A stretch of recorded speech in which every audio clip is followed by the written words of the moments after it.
অহাবাৰ doctor B C ৰয় trophy প্ৰতিযোগিতাখনৰ মূল ৰাউণ্ডত টায়াৰ 1ত খেলাৰ যোগ্যতা অৰ্জন কৰিছোঁ। তাৰ বাবে মই আপোনালোকৰ মাধ্যমৰ জৰিয়তে দলটোক ইয়াৰ পৰাই শুভেচ্ছা আৰু অভিনন্দন জ্ঞাপন কৰিছোঁ যে প্ৰতিজন খেলুৱৈ খুব সুন্দৰভাৱে তেখেতলোকৰ প্ৰদৰ্শন আগবঢ়ালে।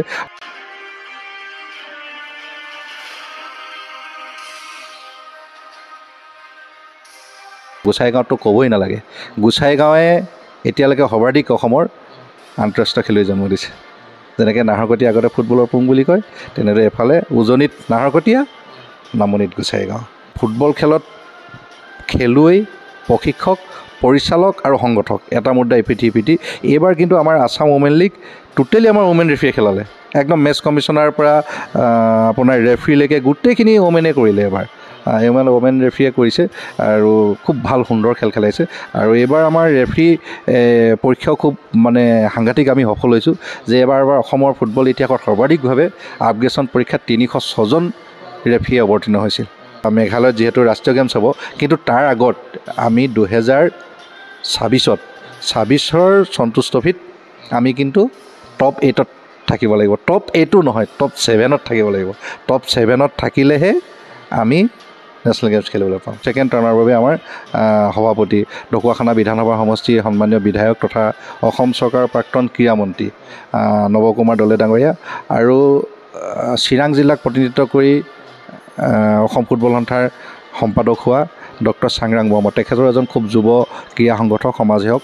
তেখেতলোক দুইজনৰ নেতৃত্বত অসম ফুটবল সন্থাই যথেষ্ট পৰিকল্পিতভাৱে আৰু কিছুমান আঁচনি ইতিমধ্যে আমি সফলভাৱে সমাপন কৰিছোঁ। নমস্কাৰ, গগৌ স্পৰ্টছ এনিৰ প্ৰতিগৰাকী দৰ্শকক স্বাগতম জনাই আৰম্ভ কৰিছোঁ আজিৰ এই বিশেষ অনুষ্ঠান। আজি মোৰ লগত উপস্থিত আছে অসম ফুটবল সন্থাৰ সন্মানীয় কোষাধ্যক্ষ, লগতে এগৰাকী সক্ৰিয় ক্ৰীড়া সংগঠক, তেখেত সকলোৰে পৰিচিত এগৰাকী ব্যক্তি হীৰেণ গগৈ ডাঙৰীয়া। শেহতীয়াভাৱে যিহেতু জুনিয়ৰ বি চি ৰয় ট্ৰফিটো আণ্ডাৰ 17ৰ যিখন টুৰ্ণামেণ্ট হৈছিলে মধ্যপ্ৰদেশত, তাতো অসমে ৰানাৰ্ছ আপৰ সন্মান বুটলিবলৈ সক্ষম হৈছে। আমি প্ৰথমতে সেই বিষয়ে জানিবৰ কাৰণে চেষ্টা কৰিম। যিহেতু মধ্যপ্ৰদেশত অসম দলটোৱে শেহতীয়াভাৱে সুন্দৰ প্ৰদৰ্শন আগবঢ়ালে, ফাইনেল খেলিলে আৰু ফাইনেলত তেখেতসকলে ৰানাৰ্ছ আপৰ ট্ৰফি হস্তগত কৰিবলৈ সক্ষম হ'ল। গতিকে অসমৰ যিটো উত্থান আছিলে বা অসমৰ যি প্ৰদৰ্শন আছিলে শেহতীয়াভাৱে কি ক'ব?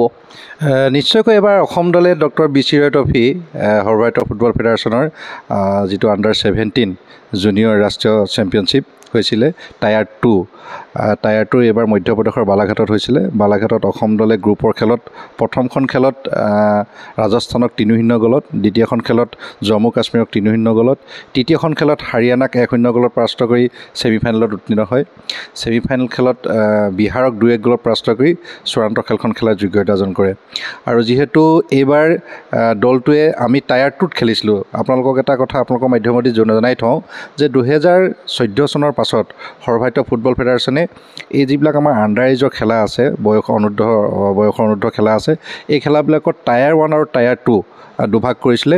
যে প্ৰথম যি শ্ৰেষ্ঠ 16টা দল, সেই 16টা দলক লৈ টায়াৰ 1 আৰু বাকীখিনিক দলক লৈ টায়াৰ 2। আমি আগতে জুনিয়ৰ ৰাষ্ট্ৰীয় চেম্পিয়নশ্বিপত আমি চেম্পিয়ন আছিলোঁ। তাৰ পৰৱৰ্তী পক্ষত যেতিয়া 2014ৰ পাছৰ পৰা আমাৰ দলৰ প্ৰদৰ্শন কিছু নিম্নগামী হোৱাৰ কাৰণে আমি টায়াৰ 2ত আমি খেলিবলগীয়া হৈছিল। এইবাৰ যিহেতু টায়াৰ 2ত আমাৰ দলে চূড়ান্ত খেলাৰ যোগ্যতা অৰ্জন কৰে আৰু চূড়ান্ত খেলত উত্তৰ প্ৰদেশৰ হাতত পৰাস্ত হৈছে কালি। দলটো ইতিমধ্যে আহি আছে। হ'লেও আমি অহাবাৰ ডক্টৰ বি চি ৰয় ট্ৰফি প্ৰতিযোগিতাখনৰ মূল ৰাউণ্ডত টায়াৰ 1ত খেলাৰ যোগ্যতা অৰ্জন কৰিছোঁ। তাৰ বাবে মই আপোনালোকৰ মাধ্যমৰ জৰিয়তে দলটোক ইয়াৰ পৰাই শুভেচ্ছা আৰু অভিনন্দন জ্ঞাপন কৰিছোঁ যে প্ৰতিজন খেলুৱৈ খুব সুন্দৰভাৱে তেখেতলোকৰ প্ৰদৰ্শন আগবঢ়ালে। আৰু এইবাৰ আমি খুব কম সময়ৰ ভিতৰত দলটো গঠন কৰিছিলোঁ। যিহেতু কেইবাটাও পৰিস্থিতিত আমি আগৰ ছিজনটো এবাৰ শেষ কৰোঁতে বহুত দেৰি হ'ল। সেইকাৰণে আমি যিহেতু অসম ফুটবলত আমাৰ যিখিনি ছাপৰ্টিং ষ্টাফ আছে, ষ্টাফো আমাৰ যথেষ্ট কম, সেইটোকে আমি ইমান আমাৰ 54খন এফিলিয়েটেড ইউনিট আছে, তাৰ মাজত আমি ইণ্টাৰ ডিষ্ট্ৰিক্ট পাতিব লাগে, ইণ্টাৰ ডিষ্ট্ৰিক্ট পাতিব পৰা নাই। হ'লেও আমি মুকলিকৈ আমি বাছনি শিবিৰ অনুষ্ঠিত কৰিছিলোঁ নেহৰু ষ্টেডিয়ামতে। আৰু বাছনি শিবিৰৰ পিছত আমি খুব 7 দিনমান আমি দলটোক একেলগে প্ৰশিক্ষণ দিয়াৰ সুবিধা লাভ কৰিছিলোঁ। আৰু দলটোৱে এইকেইদিনৰ ভিতৰতে ইমান সুন্দৰ প্ৰদৰ্শন আগবঢ়ালে যে টায়াৰ 2ত চূড়ান্ত খেলখনলৈকে তেখেতলোক আগবাঢ়িল। আৰু এটা খাপ আগবঢ়া হ'লেতো আমি টায়াৰ 2ত চেম্পিয়ন হ'লে, কিন্তু হ'লেও যে অহাবাৰ আমি টায়াৰ 1লৈ যোগ্যতা অৰ্জন কৰিছোঁ, এইটো আমাৰ কাৰণে খুব সুখবৰ। আৰু দলটোৰ প্ৰশিক্ষক একালৰ আন্তঃৰাষ্ট্ৰীয় ফুটবলাৰ, এছিয়ান স্কুলত ভাৰতীয় দলক প্ৰতিনিধিত্ব কৰা এছিয়ান ফুটবল কনফেডাৰেশ্যনৰ C লাইচেঞ্চ ধাৰী প্ৰশিক্ষক আৰু লেভেল 1ৰো তেখেত গলৰক্ষকৰ লেভেল 1ৰ প্ৰশিক্ষক লেভেল 1 প্ৰশিক্ষক দুৰ্জয় ব্ৰহ্ম নাৰ্জাৰী দুৰ্জয় কুমাৰ ব্ৰহ্ম নাৰ্জাৰী আৰু অসম পুলিচ দলটোৰ প্ৰতিষ্ঠা কালৰ পৰাই যিজন প্ৰায় 7টামান বৰ্ষ যিজন খেলুৱৈ অধিনায়ক আছিল তেখেতো এছিয়ান ফুটবল কনফেডাৰেশ্যনৰ চি লাইচেন্সধাৰী প্ৰশিক্ষক আৰু তেখেত সন্তোষ ট্ৰফি খেলিছে ডিব্ৰুগড় অনুজ গগৈ তেখেতলোক দুজনে দলটোৰ প্ৰশিক্ষণৰ দায়িত্ব লৈছিলে আৰু দলটোৰ মুখ্য প্ৰশিক্ষক দুৰ্জয় দা আৰু অনুজ গগৈ সহ প্ৰশিক্ষক হিচাপে গৈছিলে আৰু গৈ দলটোক ইমান ধুনীয়াকৈ এটা পৰ্যায়লৈকে লৈ গ'ল তাৰ বাবে তেখেতলোক দুজনকে আমি ধন্যবাদ জনাইছোঁ আৰু মেনেজাৰ হিচাপে যোৱা ডেভিড ছাবিষ্টিয়ান তেখেতো এজন AFCC লাইচেন্স হোল্ডাৰ তেখেতো আমি ধন্যবাদ আৰু কৃতজ্ঞতা জনাইছোঁ আৰু দলটোৰ প্ৰতিজন খেলুৱৈ তিনিচুকীয়াৰ দেৱজ্ঞানৰ নেতৃত্বত যিটো দল গৈছিলে বিভিন্ন জিলা কোকৰাঝাৰৰ পৰা গৈছিলে ডিব্ৰুগড় আছিলে তেনেদৰে আমাৰ নগাঁও আছিলে যোৰহাটৰ আছিলে ভেৰগাঁও আছিলে কোকৰাঝাৰ আছিলে তেনেকৈ প্ৰতিজন আমাৰ 20জন খেলুৱৈ নিৰ্বাচিত হৈছিলে নাজিৰা আছিলে তেনেকৈ চৰাইদেউ আছে আৰু খেলুৱৈখিনি খুব কম দিনৰ ভিতৰত ইমান সংঘবদ্ধভাৱে তেখেতলোকে খেলিলে যে সঁচাকৈ আমি আপ্লুত হৈছোঁ এইটোত আৰু BC ৰয় ট্ৰফিত যদি ইতিহাস চাবলৈ যোৱা যায় অসমে কেইবাবাৰো চেম্পিয়ন হৈছে আৰু 2012 নে 13 মই বৰ্ষটো পাইছোঁ তেতিয়া আপোনাৰ দলটো চেম্পিয়ন হৈছিল আমাৰ মিণ্টু সোণোৱালহে তেতিয়া সেইটো দলত আছিলে আৰু কেইবাজনো আছিলে আমাৰ ভাস্কৰ গগৈ তিনিচুকীয়াৰ তেখেতলোকো আছিলে তাৰোপৰি 1994 চনত তেতিয়া টায়াৰ 1 টায়াৰ 2 নাছিলে 1994 চনত তেতিয়া অশোক ৰামচাৰীৰ নেতৃত্বত দলটোৱে বিহাৰৰ পাটনাত হোৱা চূড়ান্ত খেলত পৰাজয় বৰণ কৰিছিলে বিহাৰৰ লগত আৰু এইবাৰ বিহাৰক ছেমিফাইনেলত পৰাজয় কৰি এটা পুতক লৈছে দলে আগতেও চেম্পিয়ন হৈছে এবাৰ আগতেও কেইবাবাৰ অসম দল চেম্পিয়ন হৈছে যেহেতু এখন টুৰ্ণামেণ্টখন গুৰুত্বপূৰ্ণ টুৰ্ণামেণ্ট আৰু কেইবাটাও দলে অংশগ্ৰহণ কৰিছিলে আৰু ফাইনেলত পৰাস্ত হ'ব লগা হ'ল অসম গতিকে এনেকৈ এখন গুৰুত্বপূৰ্ণ টুৰ্ণামেণ্টত অসম দলৰ যি উত্থান হ'ল গতিকে এইটো এটা নিশ্চয় অসমৰ ফুটবলৰ বাবে এটা ভাল খবৰ এতিয়া দেখিছে যে আপুনি দেখিব অসমৰ বিভিন্ন প্ৰান্তত প্ৰতিখন জিলা ক্ৰীড়া সন্থাৰ অধীনস্থত বহুত আমাৰ ইতিমধ্যে আমি অসম ফুটবল সন্থাই প্ৰশিক্ষক সৃষ্টিৰ বাবে কেইবাটাও আঁচনি গ্ৰহণ কৰিছিলোঁ আমি অহা 10 আগষ্টৰ পৰা ডিফুত আমাৰ কাছা ষ্টেডিয়ামত আমি প্ৰথমবাৰৰ বাবে অসমত এটা B licence AFC B licence diploma course প্ৰশিক্ষকসকলৰ এটা কৈছোঁ য'ত 24জন প্ৰশিক্ষাৰ্থীয়ে তাতে প্ৰশিক্ষণ ল'ব বি লাইচেন্স তাৰপৰা বি লাইচেন্স পাছ কৰাৰ পাছত তেখেতলোকে A লাইচেন্স হ'ব ইয়াৰ উপৰি আমি চি লাইচেন্স কেইবাটাও কৰিছোঁ ডি লাইচেন্স কৰিছোঁ তেনেকৈ আমাৰ ডিটো সৰ্বভাৰতীয় ফুটবল ফেডাৰেশ্যনৰ আৰু চিটো এছিয়ান ফুটবল কনফেডাৰেশ্যনৰ তেনেকুৱা আমাৰ বহুত প্ৰশিক্ষক আছে ডি আৰু চি ডিপ্ল'মাধাৰী বহুত প্ৰশিক্ষক আছে তেখেতলোকে অসমৰ বিভিন্ন প্ৰান্তত আপুনি শদিয়াৰ পৰা আপুনি যদি ধুবুৰীলৈকে চায় এইফালে লখিমপুৰ কাছাৰ লখিমপুৰৰ পৰা আপোনালোকে লখিমপুৰ এইফালে ওদালগুৰিলৈকে যায় যে বহুত ফুটবল প্ৰশিক্ষণ কেন্দ্ৰ ইতিমধ্যে অসমত আছে আৰু তেখেতলোকে নতুন নতুন খেলুৱৈ সৃষ্টি কৰিছে যিসকল প্ৰতিভা ইতিমধ্যে ওলাই আহিছে এইবাৰ আমাৰ ছাব জুনিয়ৰ যিখন নেশ্যনেল চেম্পিয়নশ্বিপৰ কাৰণে আমি এদিনীয়াকৈ আমি এটা শিবিৰ কৰিছিলোঁ নিৰ্বাচনী শিবিৰ তাত প্ৰায় 3 শতাধিককৈ অধিক খেলুৱৈ অংশগ্ৰহণ কৰিছে এইটো অসমৰ মানে নৱপ্ৰজন্মৰ কাৰণে এটা সুখবৰ যিহেতু আমাৰ খেলুৱৈসকল ইতিমধ্যে আন্তঃৰাষ্ট্ৰীয় পৰ্যায়ত বা পেছাদাৰী ফুটবলত যেনেদৰে উত্থান ঘটিছে আমি তাকে দেখি সেই খেলুৱৈসকলক আজি পাৰ্থিৱ ঋতিকহঁতক মানে আদৰ্শ হিচাপে লৈ বহুত খেলুৱৈ আগবাঢ়ি আহিছে ইতিমধ্যে আপোনালোকে দেখিছে যে বহুত জেগাত আজি আপুনি ধৰক নুমলীগড় ফুটবল একাডেমি আপুনি যদি চাই তিনিচুকীয়াত কাকপথাৰ বাৰেকুৰি মাকুম ডিব্ৰুগড় নামৰূপ আপোনাৰ চাবুৱা পানীতোলা টেঙাখাট খোৱাং এইফালে যদি আপুনি ধেমাজিত চাই গোগামুখত এইফালে জোনাইত এইফালে লখিমপুৰ আমাৰ হাতীলুঙৰ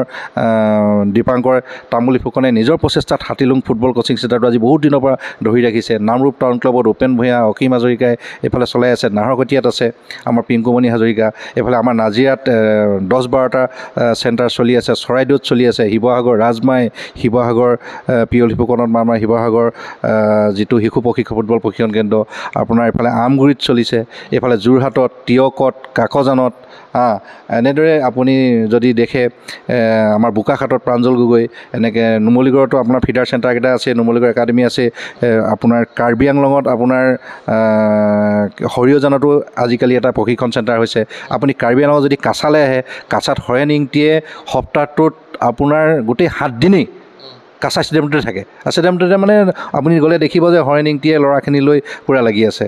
তেনেকৈ আপুনি যদি আহে ৱেষ্ট কাৰ্বি আংলং দেখিব। এতিয়া আপুনি লক্ষীপুৰত যদি আমি বৰাক উপত্যকালৈ যাওঁ, একদম লক্ষীপুৰত লেণ্ডুল ক্লাবে একদম জিৰিবামৰ আৰু আমাৰ অসম মণিপুৰ অসম বৰ্ডাৰ সীমান্তত তেওঁলোকে যিটো মই গৈছিলোঁ মই এবাৰ গৈ দেখিছোঁ যে ইমান সুন্দৰভাৱে তাতে এটা মানে হোষ্টেল তৈয়াৰ কৰিছে আমাৰ বিকি বুলি যিজন ভাইটি তেখেতে। আপুনি শিলচৰ কোচিং চেণ্টাৰ দেখিব, শিলচৰত কেইবাটাও কোচিং চেণ্টাৰ আছে। কৰিমগঞ্জত আমাৰ মৃণালকান্দিত আছে, অলপ চলপকৈ চলাই আছে। তেনেদৰে ডিমা হাছাওত কিন্তু এটা আচৰিত কথা, ডিমা হাছাও ফুটবলত এটা ক'ব লাগিব, তেখেতলোকে স্থানীয় যিটো ফুটবল, আগতে এখন CM কাপ বুলি এখন টুৰ্ণামেণ্ট হৈছিলে। CM কাপ টুৰ্ণামেণ্টত মই মানে কথাটোৰ মাজতে প্ৰাসংগিকভাৱে কৈছোঁ, CM কাপখন আগতে বাহিৰৰ দল আনি তেখেতলোকে ডিমা হাছাও স্বায়ত্তশাসিত পৰিষদে অনুষ্ঠিত কৰে। CM কাপ আগতে বাহিৰৰ দল আনি খেলিছিলে। এতিয়া কি হয়, CM কাপখন তেখেতলোকৰ ডিমা হাছাওৰ ভিতৰৰ ক্লাবসমূহক লৈ খেলে আৰু তাৰ শ্ৰেষ্ঠ খেলুৱৈজন আৰু সৰ্বাধিক গ'লদাতানে কিবা এটা 2জন খেলুৱৈক কাউন্সিলে চাকৰি দিয়ে। এইটো কিন্তু অসমৰ ফুটবল ইতিহাসত এটা বিৰল, এই ঘটনাটো কিন্তু বিৰল, এইটো কিন্তু মনত ৰাখিবলগীয়া কথা। তাৰোপৰি আপুনি যদি চাই মৰিগাঁৱত অপূৰ্ব আমাৰ যিটো দাহেতে চলাই আছে, গুৱাহাটীত আপুনি দেখিছেই গোটেইখিনি, গুৱাহাটীখিনি কথাটো মই নকওঁ, টাউন ক্লাবেই হওক বা আমাৰ গুৱাহাটী চিটি ফুটবল চেণ্টাৰে হওক বা অন্যান্যখিনি আমাৰ চলি আছে। আপুনি এফালে গ'লে মিৰ্জাত এজনে চলাই আছে। আপুনি যদি ডাংগাৰ গাঁৱত যাওক, আমাৰ ছত্তীশৰ নাগবাং ফুটবল কোচিং চেণ্টাৰ। আপুনি ছয়গাঁও এবাৰ ক্লাবৰ কেনেকুৱা উত্থান হৈছে, ছয়গাঁও ফুটবল ক্লাব এবাৰ ASPLত চেম্পিয়ন হৈছে, তেওঁলোকৰ নিজৰ একাডেমি আছে। বঙাইগাঁৱত খুলিছে, আপুনি তামোলপুৰত দেখিব, বাক্সাত দেখিব, চালবাৰীত ফুটবল কোচিং চেণ্টাৰ আছে। নলবাৰীত বাৰু অলপ ফুটবলৰ প্ৰসাৰ আৰু প্ৰচাৰটো অলপ কম হৈ আছে, বজালিত কম হৈছে, বৰপেটাত চলাই আছে, বৰপেটাত বহুকেইজনে খুলিছে। তেনেদৰে বঙাইগাঁৱত চলাই আছে, চিৰাং কোকৰাঝাৰ, মানে সেইটোতো এটা ফুটবলৰ তেখেতলোকৰ এটা মানে ট্ৰেডিশ্যন, এইটো পৰম্পৰাগত তেওঁলোকে হৈছে। গোসাইগাঁৱততো ক'বই নালাগে, গোসাইগাঁৱে এতিয়ালৈকে সৰ্বাধিক অসমৰ আন্তঃৰাষ্ট্ৰীয় খেলুৱৈ জন্ম দিছে। যেনেকৈ নাহৰকটীয়া আগতে ফুটবলৰ পুং বুলি কয়, তেনেদৰে এফালে উজনিত নাহৰকটীয়া, নামনিত গোসাইগাঁও, তেনেদৰে চলি আছে ফুটবল আমাৰ। সেইকাৰণে কৈছোঁ যে ফুটবলটো এতিয়া সাংঘাতিকভাৱে অসমত জনপ্ৰিয় হৈছে। আমি কিছুমানে খুব প্ৰচাৰ বিমুখভাৱে আচলতে কামখিনি কৰি আছে। মই আপোনালোকক অনুৰোধ জনাইছোঁ যে আপোনালোকে প্ৰচাৰ মাধ্যমে এনেকুৱা চেণ্টাৰবিলাকলৈ যদি গৈ আমাৰ কেন্দ্ৰবিলাক তেখেতলোকৰ যদি এটা বাতৰি আপোনালোকে প্ৰচাৰ কৰে, অন্ততঃ প্ৰশিক্ষকজনেও অলপ সকাহ মানে ভাল পাব আৰু উৎসাহিত হ'ব। আচলতে এইটো অনুৰোধ জনাইছোঁ আপোনালোকক। যিটো আপোনালোকে শেহতীয়াভাৱে ছিনিয়ৰ ওমেন লীগো আপোনালোকে ডিফুত আয়োজন কৰিলে খুব সুন্দৰভাৱে, গতিকে কেনেকুৱা গ'ল আপোনালোকৰ? এইবাৰ আমাৰ আসাম ফুটবল এছ'চিয়েশ্যনৰ আসাম ওমেন লীগখন খুব সুন্দৰভাৱে হ'ল। আমি কোৱালিফাই ইয়াতে কৰিলোঁ, কোৱালিফাইৰ পৰা আমি 5টা দল মূল ৰাউণ্ডলৈ উন্নীত কৰাইছিলোঁ আৰু ঘৰুৱা দল যিহেতু এবাৰ কাৰ্বি আংলং স্পৰ্টছ এছ'চিয়েশ্যনে মূল পৰ্যায়খন আয়োজন কৰিছিলে কাছাত, তেখেতলোকৰ দলটো আমি পোনপটীয়াকৈ মূল ৰাউণ্ডত খেলাৰ মানে সুবিধা দিলোঁ। তেনেদৰে কাছা মানে ওমেন্স ফুটবল ক্লাব, অইল লক্ষ্য ফুটবল ক্লাব, গুৱাহাটী আকাশ FC, লাংহিং আঞ্চলিক ক্ৰীড়া সন্থাৰ ফুটবল দল, তাৰপিছতে ষ্টেট ফুটবল একাডেমি, এই মুঠতে 6টা দলে অংশগ্ৰহণ কৰিছিল আৰু 6টা দলে সৰ্বাধিক আপোনাৰ পইণ্ট অৰ্জন কৰি কাছা দলটোৱে চেম্পিয়ন হ'বলৈ সক্ষম হৈছে। আৰু দ্বিতীয় শ্ৰেষ্ঠ দল হিচাপে অইল লক্ষ্য দলটো, যিটো দুলীয়াজনৰ অইল লক্ষ্য দলে ৰানাৰ্ছ আপ হৈছে মানে। আৰু ইয়াত এইবাৰ ইণ্ডিয়ান ওমেন লীগত অসমৰ পৰা প্ৰতিনিধিত্ব কৰিব কাছা ওমেন্স ফুটবল ক্লাবে খুব সুন্দৰভাৱে। এইবাৰ আৰু এটা কথা যে আমাৰ যিহেতু আপোনালোকেও জানে যে ফুটবল খেলত খেলুৱৈ, প্ৰশিক্ষক, পৰিচালক আৰু সংগঠক এটা মুদ্ৰা ইপিঠি সিপিঠি। এইবাৰ কিন্তু আমাৰ আসাম ওমেন লীগ টোটেলি আমাৰ ওমেন ৰেফাৰীয়ে খেলালে, একদম মেচ কমিশ্যনাৰ পৰা আপোনাৰ ৰেফাৰীলৈকে গোটেইখিনি ওমেনে কৰিলে এইবাৰ। ওমেন ৰেফাৰীয়ে কৰিছে আৰু খুব ভাল সুন্দৰ খেল খেলাইছে। আমাৰ ৰেফাৰীখিনি উন্নীত হৈছে। আৰু দ্বিতীয়তে আপোনালোকে এটা কথা কৈ থৈ দিওঁ যে অহা 22 তাৰিখৰ পৰা 25 তাৰিখলৈকে সৰ্বভাৰতীয় ফুটবল ফেডাৰেশ্যনৰ যিটো ফিউচাৰ প্ৰজেক্ট ইণ্ডিয়া বুলি ৰেফাৰীসকলৰ কাৰণে যিটো আপোনাৰ এটা আঁচনি আছে, সেই আঁচনি ইতিমধ্যে তাৰ কাৰণে আমাৰ 6জন অসমৰ পৰা সৰ্বাধিক 6জন প্ৰথমবাৰৰ বাবে, এইটো আপোনাৰ 2007 মানত 7 নে 8ত ষ্টাৰ্ট হৈছিলে আৰু এতিয়া ইমান বছৰৰ পিছত অসমৰ পৰা এইবাৰে প্ৰথম ফিউচাৰ প্ৰজেক্ট ইণ্ডিয়াৰ বাবে ৰেফাৰী বাছনি হৈছে তাকো 6জন একেলগে 6জন 3গৰাকী ছোৱালী 3গৰাকী ল'ৰা আৰু তেখেতলোকৰ ফাৰ্ষ্ট মডেলটো অহা 22 তাৰিখৰ পৰা ডিফুত অনুষ্ঠিত হ'ব ইতিমধ্যে সৰ্বভাৰতীয় ফুটবল ফেডাৰেশ্যনে আমালৈ বাৰ্তা প্ৰেৰণ কৰিছে তাত 2জন সমল ব্যক্তি থাকিব তেখেতলোকে পৰৱৰ্তী পৰ্যায়ৰ বাবে তেখেতলোকক পৰীক্ষা ল'ব আৰু এইবাৰ আমাৰ ৰেফাৰী পৰীক্ষাও খুব মানে সাংঘাতিক আমি সফল হৈছোঁ যে এবাৰ অসমৰ ফুটবল ইতিহাসত সৰ্বাধিকভাৱে আপগ্ৰেডেশ্যন পৰীক্ষাত 306জন ৰেফাৰী অৱতীৰ্ণ হৈ তাৰে অলপ মানে কিছু সংখ্যকে আপোনাৰ ফিটনেছ মানে যিটো শাৰীৰিক ক্ষমতা তাত বেয়া কৰিলে কৰাৰ কাৰণে আপোনাৰ লিখিত পৰীক্ষাত বহিবলৈ সুযোগ নাপালে তাৰ উপৰি আমাৰ শাৰীৰিক সক্ষমতাৰ পৰীক্ষাও খুব সুন্দৰভাৱে হৈ গ'ল সেয়ে ফুটবল আমাৰ যথেষ্টখিনি আগবাঢ়ি আছে ইয়াৰ পৰৱৰ্তী পৰ্যায়ত আমাৰ অহা 20 আগষ্টৰ পৰা আমি অসম ফুটবল সন্থাৰ আমন্ত্ৰণ ক্ৰমে যোৰহাট জিলা ক্ৰীড়া সন্থা আতিথ্যত যোৰহাট ষ্টেডিয়াম আৰু মৰিগাঁও বাপুজী ষ্টেডিয়ামত দুটা স্থানত সৰ্বভাৰতীয় ফুটবল ফেডাৰেশ্যনৰ 15 বছৰ অনুৰ্ধ ছোৱালী ফুটবল চেম্পিয়নশ্বিপ টায়াৰ 1 অনুষ্ঠিত হ'ব তাৰোপৰি অহা ছেপ্টেম্বৰ মাহৰ 4, 6 আৰু 8 তাৰিখে ডিফুত আমাৰ ছিনিয়ৰ ৰাষ্ট্ৰীয় মহিলা ফুটবল চেম্পিয়নশ্বিপৰ গ্ৰুপৰ খেলা এটা হ'ব য'ত অংশগ্ৰহণ কৰিব অসম অৰুণাচল মিজোৰাম আৰু ত্ৰিপুৰা অসম দলৰ এবাৰ সুবিধা আছে ইয়াতে আমি মূল পৰ্যায়লৈ যোৱা এইখিনি প্ৰিপাৰেশ্যন কেনেকুৱা গৈছে অসম দলৰ কালিলৈ মহিলা দলৰ বাছনি হেবি ডিফুত অনুষ্ঠিত হ'ব তাৰ পৰা এটা শক্তিশালী দল আমি ইতিমধ্যে গঠন কৰিব লাগিব আৰু 15 বছৰ অনুৰ্ধৰ যি ৰাষ্ট্ৰীয় চেম্পিয়নশ্বিপ আছে ছোৱালীৰ তাৰ বাবে ইতিমধ্যে আমাৰ বাছনি হেবি অনুষ্ঠিত হৈছে য'ত অসম দলটোৰ বাছনি হেবি যোৰহাটত হ'ব তাৰ বাবে আমি প্ৰায় 36গৰাকী খেলুৱৈ ইতিমধ্যে নিৰ্বাচন কৰি ৰাখিছোঁ তাৰ পৰা 20জনীয়া দলটো আমি মূল 20জনীয়া দলটো আমি গঠন কৰিম আসাম ষ্টেট প্ৰিমিয়াৰ লীগো আপোনালোকে সফলতাৰে অনুষ্ঠিত কৰিলে 6 গাঁৱত হয় এইবাৰ আমি 20 এপ্ৰিলৰ পৰা আমি মিৰ্জা আৰু চাউথ কামৰূপৰ আমি ডাংগাৰ গাঁও খেলপথাৰত দুটা স্থানত আমি প্ৰথমে লীগ পৰ্যায়ৰ খেলাসমূহ অনুষ্ঠিত কৰিছিলোঁ তাত সৰ্বাধিক আমাৰ 11টা দলে অংশগ্ৰহণ কৰিছিল তাৰ পৰা আমি 11টা দলৰ পৰা আমি 8টা দল মূল পৰ্যায়লৈ লীগ টপ 8লৈ আমি উন্নীত কৰাইছিলোঁ তাতে টপ 8ত আছিলে আপোনাৰ ইউনাইটেড চিৰাংদুৱাৰ বঙাইগাঁও 11 ষ্টাৰ 6 গাঁও FC লেণ্ড ৰোল football club Jorhat town club Assam police Green Valley এইকেইটা দল মুঠতে 8টা দল এই 8টা দল আপোনাৰ আৰু হালৱাটিং FC এইকেইটা দলে আপোনাৰ আৰু বৰাকৰ এটা লেণ্ড ৰোল বুলি আছিলে এই 8টা দল আপোনাৰ টপ 8লৈ উন্নীত হ'ল আৰু ইফালে হক FC ইমৰ্টেল FC আৰু আছাম ইউনাইটেড এই তিনিটা দল আমাৰ অংশগ্ৰহণ কৰিছিলে যে তেখেতলোকে টপ 8লৈ আহিব নোৱাৰাৰ পিছত আমি টপ 8ত গ'লোঁ টপ 8ৰ পৰা আপোনাৰ 4টা দল ছেমিফাইনেললৈ উন্নীত হ'ল ছেমিফাইনেলত প্ৰথমখন ছেমিফাইনেলত 6 গাঁও FCয়ে ইউনাইটেড চিৰাংদুৱাৰক 2-1 গ'লত আৰু পিছৰখন খেলত আপোনাৰ 6 গাঁও বঙাইগাঁও 11 ষ্টাৰে আপোনাৰ গ্ৰীণ ভেলী FCক ন্যূনতম গ'লত পৰাস্ত কৰি চূড়ান্ত খেলৰ যোগ্যতা অৰ্জন কৰে আৰু চূড়ান্ত খেলখনত 6 গাঁও FC দলে বঙাইগাঁও 11 ষ্টাৰ ফুটবল ক্লাবক পৰাস্ত কৰি এবাৰ ছেকেণ্ড ডিভিজনলৈ যিটো ইণ্ডিয়ান লীগ 3 আই লীগ 3লৈ অসমৰ পৰা যোগ্যতা অৰ্জন কৰিছে খুব সুন্দৰভাৱে আমি চূড়ান্ত ছেমিফাইনেল দুখনৰ চূড়ান্ত খেলখন ঢকুৱাখানা জিলা ক্ৰীড়া সন্থাৰ আমন্ত্ৰণ ক্ৰমে আমি ঢকুৱাখানাৰ যিটো নৱনিৰ্মিত এটা আপোনাৰ মাতমৰাত এটা ষ্টেডিয়াম আছিলে নতুন ষ্টেডিয়াম তাতে আমাৰ সভাপতি মহোদয় যিহেতু ঢকুৱাখানাৰ পৰা প্ৰতিনিধিত্ব কৰি অসম ফুটবল সন্থাৰ সভাপতি হৈছে তেখেতৰ মানে পৃষ্ঠপোষকতাতে আমি গোটেইখিনি তাতে খুব সুন্দৰভাৱে অনুষ্ঠিত কৰিলোঁ আৰু খুব সফল হৈছোঁ আমি এবাৰ কেইবাটাও আপোনালোকে ষ্টেজ পাৰ হৈ আহিলে কেইবাখনো প্ৰতিযোগিতা আপোনালোকে আয়োজন কৰিলে বা কেইবাখনো প্ৰতিযোগিতা আয়োজন কৰিবলৈ আছে গতিকে সুধিব বিচাৰিছোঁ যিহেতু আপুনি সভাপতিৰ কথা উল্লেখ কৰিছে নৱকুমাৰ দলে ডাঙৰীয়া তেখেতৰ সহযোগিতা কেনেকুৱা পাইছে বা ডক্টৰ চাংৰাম বৰ্মা তেখেত সম্পাদক হিচাপে আছে তো গোটেই পদক্ষেপখিনি তেখেতসকলৰ সহযোগিতা কেনেকুৱা আছে যিহেতু তেখেতলোক দুজনেই আমাৰ সমিতিখনৰ মূল মানুহ অসম ফুটবল সন্থাৰ সভাপতি দ্বিতীয় মানে ছিজনটোৰ বাবে ছেকেণ্ড টাৰ্মৰ বাবে আমাৰ সভাপতি ঢকুৱাখানা বিধানসভাৰ সমষ্টিৰ সন্মানীয় বিধায়ক তথা অসম চৰকাৰৰ প্ৰাক্তন ক্ৰীড়ামন্ত্ৰী নৱকুমাৰ দলে ডাঙৰীয়া আৰু চিৰাং জিলাক প্ৰতিনিধিত্ব কৰি অসম ফুটবল সন্থাৰ সম্পাদক হোৱা ডক্টৰ চাংৰাং বৰ্মা তেখেতৰ এজন খুব যুৱ ক্ৰীড়া সংগঠক সমাজসেৱক তেখেতলোক দুইজনৰ নেতৃত্বত অসম ফুটবল সন্থাই যথেষ্ট পৰিকল্পিতভাৱে আৰু কিছুমান আঁচনি ইতিমধ্যে আমি সফলভাৱে সমাপন কৰিছোঁ আমি আশা কৰিম দুইজনৰ নেতৃত্বত অসম ফুটবল সন্থাই আৰু আগবাঢ়ি যাব আৰু যথেষ্টখিনি কৰিবলগীয়া আছে আমাৰ 2027 আমাৰ কাৰ্যকাল শেষ হ'ব এই 2027 বৰ্ষলৈকে আমি ভাবোঁ যে আমাৰ হাতত আৰু প্ৰায় 1.5 বছৰ 27 আমাৰ প্ৰথমতে হ'ব মে' মাহত, প্ৰায় 2 বছৰে আছে। 2 বছৰ আমি আৰু কৰিবলগীয়া যথেষ্টখিনি আছে, এইখিনি আমি কৰিম বুলি আশাবাদী। আৰু 27 মেঘালয়ত অনুষ্ঠিত হ'বলৈ গৈ আছে নেশ্যনেল গেমছ, গতিকে নেশ্যনেল গেমছৰ কাৰণে কিদৰে প্ৰিপেৰেশ্যন চলাব? নহয়, নেশ্যনেল গেমছটো হৈছে এনেকুৱা যে আমি যোৱাবাৰ নেশ্যনেল গেমছ পাইছিলোঁ, আমি অৰুণাচলত হোৱা সন্তোষ ট্ৰফিত আমাৰ পাৰদৰ্শিতাৰ ভিত্তিত যোৱাবাৰ উত্তৰাখণ্ডৰ নেশ্যনেল গেমছত আমাৰ দলে যোগ্যতা অৰ্জন কৰিছিলে।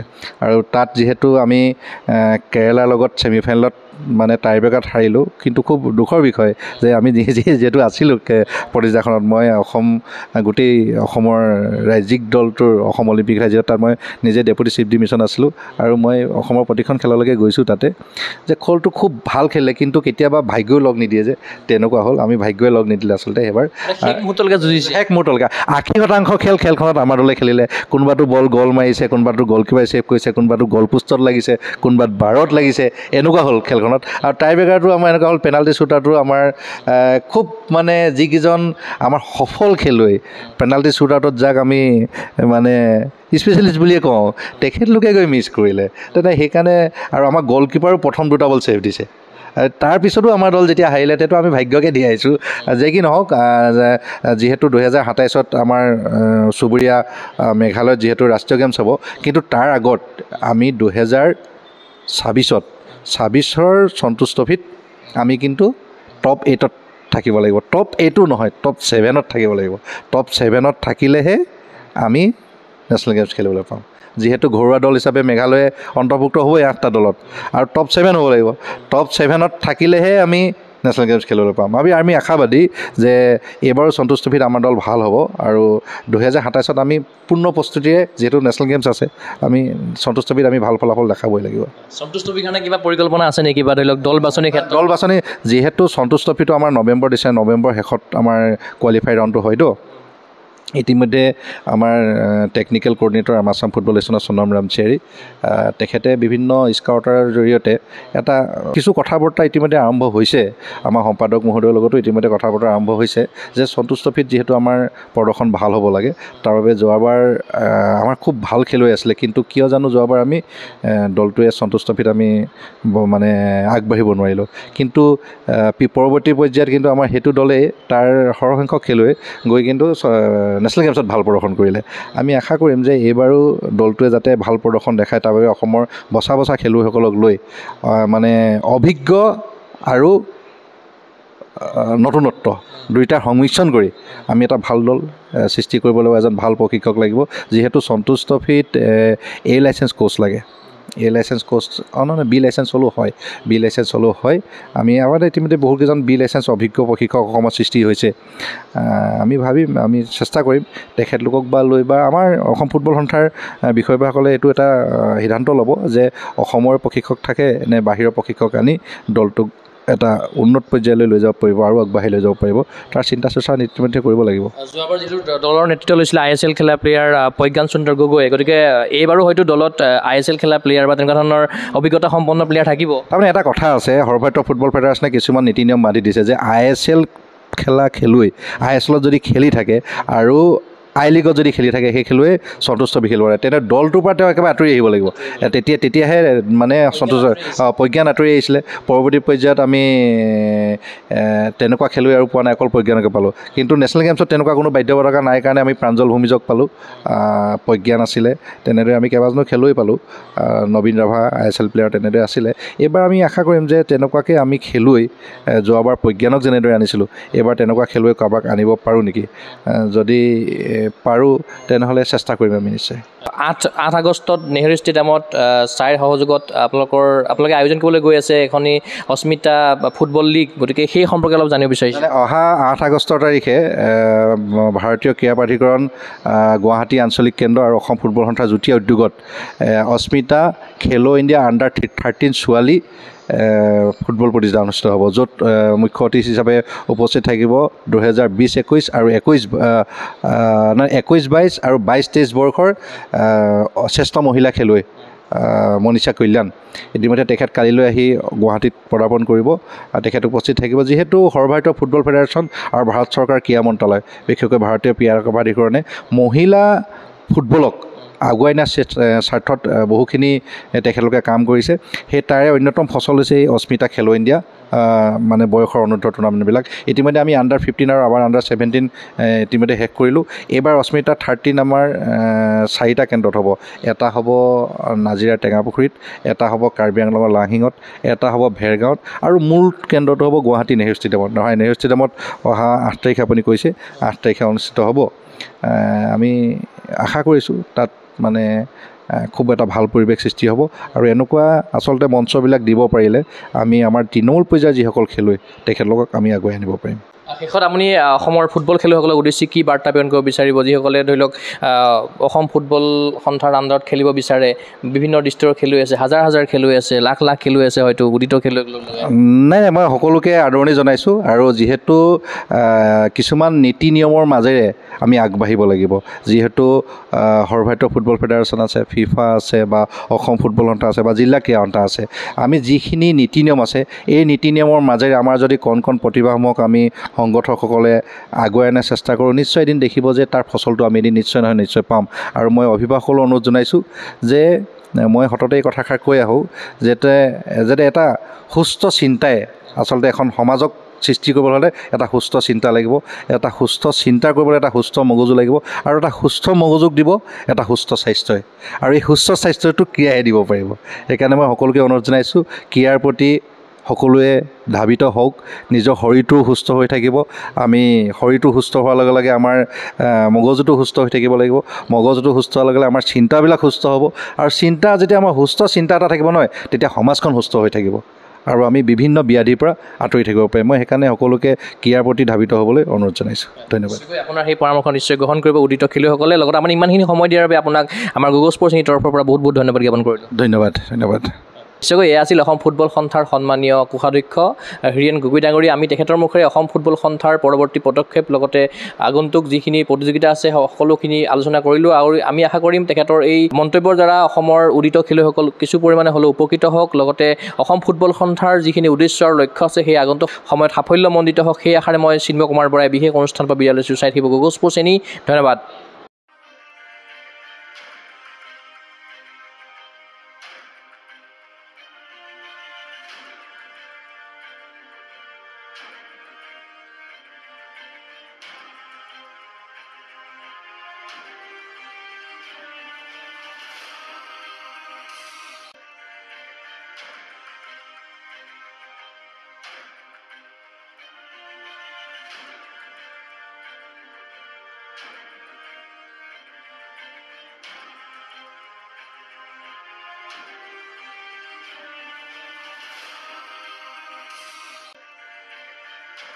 ফিজিকেল এডুকেশ্যন বিষয়ত ডিগ্ৰী পাঠ্যক্ৰমৰ কাৰণে অসম তথা উত্তৰ পূৰ্বাঞ্চলৰ প্ৰথমখন শিক্ষানুষ্ঠান অভিৰুচি ইনষ্টিটিউট অৱ ফিজিকেল এডুকেশ্যন।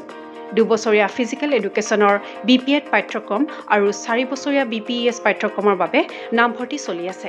বিতংকৈ জানিবৰ বাবে আজি যোগাযোগ কৰক। যোগাযোগৰ নম্বৰসমূহ হৈছে 9435100098, 700222 33540, 88765210998, website www.aipguwahati.in